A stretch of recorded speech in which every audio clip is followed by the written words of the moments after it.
সম্প্রতি আগের ভিডিওতে আলোচনা করছিলাম স্পিকার যাদের বারবার কেটে যায় তাহলে এই স্পিকারগুলো কিভাবে আপনারা কাটার হাত থেকে বাঁচাবেন সে নিয়ে একটি টিউটোরিয়াল দিয়েছিলাম। ভিডিওটি যারা মিস করছেন অবশ্যই চ্যানেলটি ঘুরে আসবেন, সেখানে এই ভিডিওটি রয়েছে। আশা করি স্পিকার কাটার হাত থেকে আপনারা রক্ষা পাবেন। তো বন্ধুরা, আজকের বিষয়টি হলো আমাদের ফ্লাইব্যাক স্টার্ট হয় না, পাশাপাশি এসটি হয় না। মূলত এই সমস্যাটি কোথা থেকে আসে সেই নিয়ে বিস্তারিত আজকে ভিডিওটি দেখাবো। আশা করি ভিডিওটি A to Z দেখবেন, আর ভিডিওটি টেনে টেনে দেখবেন না, তাহলে গুরুত্বপূর্ণ পার্টগুলো আপনারা মিস করে ফেলবেন। দেখতে পাচ্ছেন আমরা Crt টিভিতে লাইনটি দিয়েছি, এখন আমরা ভোল্টেজটি মেপে আপনাদেরকে দেখাবো।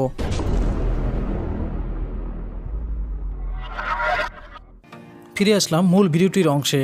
তো বন্ধুরা, দেখতে পাচ্ছেন আমরা লাইনটি দিয়েছি, এলইডি জ্বলছে এবং আমাদের মিটারের যে নেগেটিভটা সেটা কিন্তু আমরা চ্যানেল বক্সের সাথে কমেন্ট করছি। যেহেতু আমাদের এক হাতে ক্যামেরা, সেই জন্য আমি ভালোভাবে ক্যামেরা করতে পারছি না, তো আপনারা ক্ষমার দৃষ্টিতে দেখবেন। তাই একটি চ্যানেল বক্সে আমরা নেগেটিভ কমেন্ট করে রেখেছি। দেখতে পাচ্ছেন বি পজিটিভ ভোল্টেজ আমাদের 110 প্রয়োজন, তো এখানে আমরা 102 পাচ্ছি। তো এখানে যেহেতু আমরা একটু কমই দিয়েছি, কারণ এখানে 110-এর জায়গায় একটু কম ছিল।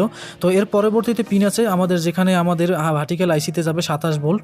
তো এখানে সর্বোচ্চ এবং সর্বনিম্ন 25 ভোল্ট, সর্বোচ্চ 27 ভোল্ট থাকার দরকার। যেহেতু এখানে ভোল্টেজটা আমার রয়েছে একটু কম, কারণ আমাদের একটি ভোল্টেজ মিসিং, সেই জন্য এই ভোল্টেজটি কম দেখাচ্ছে। তারপর দেখেন 3 নম্বর পিনে আমাদের ভোল্টেজ এখানে থাকবে আমাদের 10 ভোল্ট, যেটা আমাদের 8 ভোল্ট 5 ভোল্টকে তৈরি করে। তো এখানে আমাদের ভোল্টেজটি দেখতে পাচ্ছি, দেখেন 8 ভোল্ট। মূলত আমাদের ফ্লাইব্যাক স্টার্ট হয় না, সেই জন্য এখানে ভোল্টেজ কিছু বাড়বে। তো এই ফলটি আমরা সমাধান করলে আশা করি ভোল্টেজটি কিছু আমরা এখানে পাবো বেশি। তো এরপর দেখেন 4 নম্বর সর্বশেষ, এটা আমাদের সাউন্ড সেকশনে কাজ করে এবং এখানে আমাদের 15 ভোল্টের মতো এখানে থাকে। তো বন্ধুরা, দেখতে পাচ্ছেন আমরা এখানে 8 ভোল্ট এবং 9 ভোল্টের মতো আমরা এখানে পাচ্ছি। তো বন্ধুরা, আমাদের নেগেটিভ ফুলটা লড়ছে, এই জন্য আমাদের ভোল্টেজ একটু কম দেখায়। তো বন্ধুরা, এখানে আমরা 8 ভোল্ট পাবো, যেহেতু আমাদের এখানে ভোল্টেজটি ফ্লাইব্যাকে এখনও স্টার্ট হয়নি, সেজন্য ভোল্টেজটি অতিরিক্ত এখানে কম। তবে আমরা সমস্যাটি সমাধান করলে আশা করি ভোল্টেজ একটু বাড়বে। তো বন্ধুরা, দেখতে পাচ্ছেন এখন আমরা আবার নেগেটিভটি একটু ভালোভাবে দিয়ে আপনাদেরকে দেখাচ্ছি। দেখেন 7 ভোল্ট এবং 8 ভোল্টের মতো এখানে দেখাচ্ছে। এখন আমাদের যে বিষয় সেটি হলো আমাদের এসটি আসে না এবং ফ্লাইব্যাক চালু হচ্ছে না। তো বন্ধুরা, ফ্লাইব্যাক চালু হতে গেলে আমাদের এখানে একটি ভোল্টেজের দরকার হতো, যেটা আমাদের ফ্লাইব্যাকে ইন হবে একটি রেজিস্ট্যান্সের মাধ্যমে। তো মূল বিষয় হলো বন্ধুরা, এখানে যখন আমি টিভিটি দেখছি তো অনেক সময় দেখা যায় এখানে প্রিন্টটি পুড়ে যায়। তো এখানে আমরা দেখতে পাচ্ছি আমরা রেজিস্ট্যান্সটি নষ্ট হয়ে আছে, আগে আমরা দেখতে পাচ্ছি খুলে রেখেছি। তো এখানে রেজিস্ট্যান্সটি আমাদের কেটে গেছে এবং প্রিন্টও নষ্ট হয়ে গেছে। তো আমাদের এখানে প্রিন্টটা অনেকটা এখান থেকে পুড়ে গেছে। তো এরকম যদি আপনাদের হয় তাহলে কিভাবে আপনারা এটি সলভ করবেন? তো দেখতে পাচ্ছেন এখানে আমাদের রেজিস্ট্যান্সটি ছিল এবং আমাদের নিচ থেকে প্রিন্ট সেটাও কিন্তু নষ্ট হয়ে গেছে। মূলত বন্ধুরা, এরকম যদি আপনাদের সাথে হয় আর যদি রেজিস্ট্যান্স নষ্ট হয়ে যায়, প্রিন্ট যদি নষ্ট হয়ে যায়, তাহলে আপনারা কীভাবে শর্টকাটভাবে কীভাবে আপনারা এই Crt টিভির রেজিস্ট্যান্স ছাড়াই এটা ওপেন করবেন এবং টিভিটি রান করবেন, সেই নিয়ে আজকের মূলত ভিডিওটি। কারণ অনেকেই আপনারা আছেন রেজিস্ট্যান্স ঠিক মতো পান না। তো অনেক সময় বাসাবাড়িতে যখন কাজ করতে চান তখন আপনাদের কাছে রেজিস্ট্যান্স থাকে না। তারপর আপনারা শর্টকাটভাবে এখানে কিভাবে আপনারা এটি চালু করতে পারবেন, মূলত সেই নিয়ে আজকের এই ভিডিওটি। আর রেজিস্ট্যান্স এখানে যদি থাকে তো দিবেন, তবে রেজিস্ট্যান্স দেওয়া ভালো। যদি না থাকে তাহলে আপনারা যে কাজটি করবেন সেটি এখন আপনাদেরকে দেখাবো ক্যামেরা কাট করে। বন্ধুরা, এখন এখান থেকে আমরা যেহেতু আমাদের এখানে প্রিন্ট নেই, সেজন্য আমরা রেজিস্ট্যান্স ব্যবহার না করে এখানে আমরা একটি জাম্পার দিব। জাম্পার দিয়ে আমাদের এই ভোল্টেজটি আমরা এখানে লাগিয়ে দিব, যেখানে আমাদের 100 ভোল্ট 110 ভোল্ট আমাদের ফ্লাইব্যাকে যায়। তো এখন আমরা কাট করে আপনাদেরকে দেখাবো যে এখানে আমরা এখন বর্তমানে একটি তার দিব।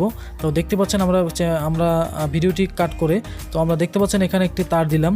তো তার দেওয়ার সাথে সাথে এখন আমরা আবারও লাইনটি দিব এবং নেগেটিভ পুটটা আমরা চ্যানেল বক্সের সাথে লাগাবো এবং আপনাদেরকে লাইন দিয়ে, যেহেতু এক হাতে ক্যামেরা বন্ধু, সেই জন্য ঝালাই না করে সরাসরি দেখাবো। তো একমাত্র আমরা তারের এই যে ফ্লাইব্যাকের যে 1 নাম্বার এখানে আছে, তো এখানে দেখতে পাচ্ছেন আমাদের ভোল্টেজটি এখানে থাকবে, তো 100-র কাছাকাছি ভোল্টেজ থাকবে। তো দেখতে পাচ্ছেন আমাদের এখানে 90 96 ভোল্টেজ 97 ভোল্টেজ এখানে কিন্তু রয়েছে।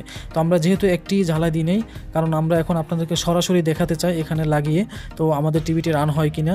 তো যারা আছেন রেজিস্ট্যান্স মিলাতে পারেন না, কালার কোড মিলাতে পারেন না, অনেক সময় রেজিস্ট্যান্স থাকে না, তারা এরকম আপনারা জাম্পার করে এখানে লাগিয়ে দিবেন। তো বন্ধুরা, অনেকেই প্রশ্ন করতে পারেন এখানে কত নাম্বার রেজিস্ট্যান্স আমাদের ছিল। তো এখানে 33 ওহমস এবং 2.2 ওহমস, বিভিন্ন ধরনের 3.3 ওহমস এখানে রেজিস্ট্যান্স থাকে। তো এগুলো আপনারা মিটার দিয়ে মাপতে হয় কিভাবে, ডিজিটাল মিটার দিয়ে, সেখানে আপনারা বুঝতে পারবেন যে এটা কত মানের রেজিস্ট্যান্স। এ নিয়ে একটি ভিডিও আছে, আশা করি সেটা দেখে আসবেন। তো এখন আমরা কাট করব, কাট করার পর আমরা এখানে তারটি একমাত্র লাগিয়ে আপনাদেরকে দেখাবো যে আমাদের স্ক্রিনটি আসে কিনা এবং এসটি হচ্ছে কিনা। তো বন্ধুরা, সাথেই থাকুন।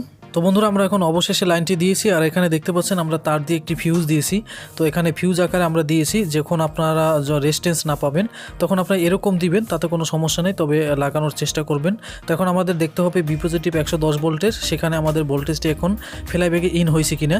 এ কারণে এখন আমরা দেখতে পাচ্ছেন আমরা মিটারের একটি নেগেটিভটা আমরা কমন রেখে দেখতে পাচ্ছেন আমরা দেখাচ্ছি এখানে 102 ভোল্ট আমাদের এখানে শো করছে, আমাদের এক হাতে ক্যামেরা, সেই জন্য একটু সমস্যা হচ্ছে। তো বন্ধুরা আপনারা ধৈর্য ধরে দেখুন।